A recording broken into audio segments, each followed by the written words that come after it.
Hi,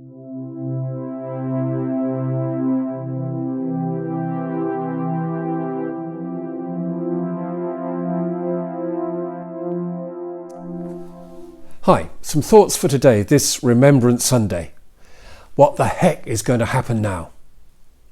We can look all around the world, into almost every home and heart. The prayer will be, what the heck is going to happen now? Now faced with this partial lockdown, individuals will be asking, what now? The question will be asked in Beirut, in Nigeria, in Belarus, in the Yemen. What is going to happen next? What about the United States? What the heck is going to happen now? It is a question loaded with doubt, a certain amount of fear, definitely some anxiety, and a huge amount of powerlessness. What on earth is going to happen now? However, how on earth must it have been like for those waiting in waterlogged trenches? Waiting for the barrage to do its work, waiting for the whistle to blow, to send those young soldiers over the top. All the while wondering, what now? What now? When will this madness end? What the heck is this all about? What is going to happen now? While soldiers waited and wondered, families and loved ones back home also waited and wondered. What on earth is going to happen next? I can remember as a child growing up listening to stories from my elders about the Second World War, the fighting in the desert of North Africa, the landing in northern France. Then came other crises in Korea, also in Cuba. What the heck was going to happen next? Then came the nuclear cloud, always that silent threat of war. As I grew, I discovered a great dislike for Winston Churchill, because as a young boy I was convinced he was going to put a gun in my hand and ask me to shoot someone. I could not imagine myself doing that and then celebrating afterwards. It did not seem to fit somehow. Recently I read a reflection written after the Battle of Gettysburg in 1863. Apparently, inspection of the 25,574 muskets recovered afterwards from the battlefield revealed that a staggering 90% was still loaded.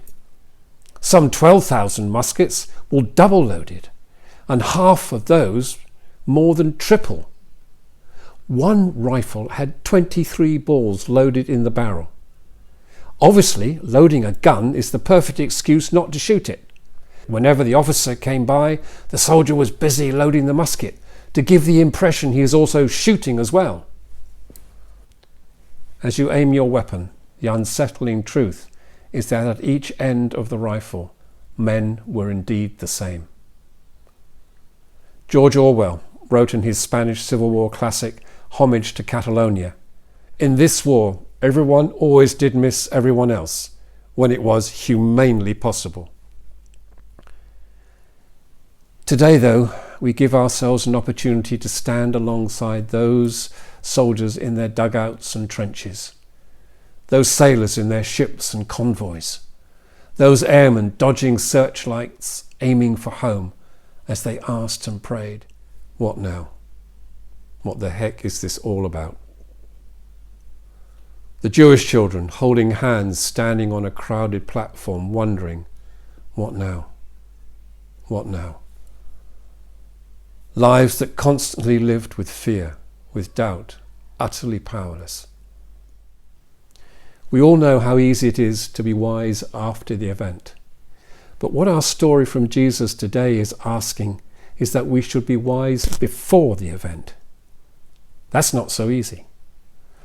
Jesus tells us about a small oil crisis in the Middle East.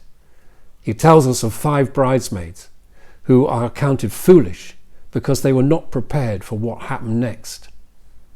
They were unprepared, dozed off to sleep, but when the bridegroom arrives and the feast can begin, they were left outside. Albert Einstein said, "Learn from yesterday, live for today, hope for tomorrow." Today and tomorrow can only be lived if we learn from yesterday and never forget its lessons. It's good for us today to stop, to remember, but also and importantly to commit ourselves to wake up and discover a new and different way to live together. To be wise before a crisis, so that no longer tear-filled eyes look to us and cry, "What now?" We must not forget, and in the words of the prophet Micah, to do justly, to love tenderly, and to walk humbly with our God. Siegfried Sassoon wrote in 1919, "Have you forgotten yet? For the world's events has rumbled on since those gagged days, like traffic checked at the crossing of city ways. And the haunted gap in your mind has filled with thoughts that flow like clouds in the heavens of life. And you're a man reprieved to go, taking your peaceful share of time with joy to spare. But the past is just the same, and war's a bloody game. Have you forgotten yet? Look down and swear by the stain of war that you'll never forget." Keep well, keep safe, and God bless.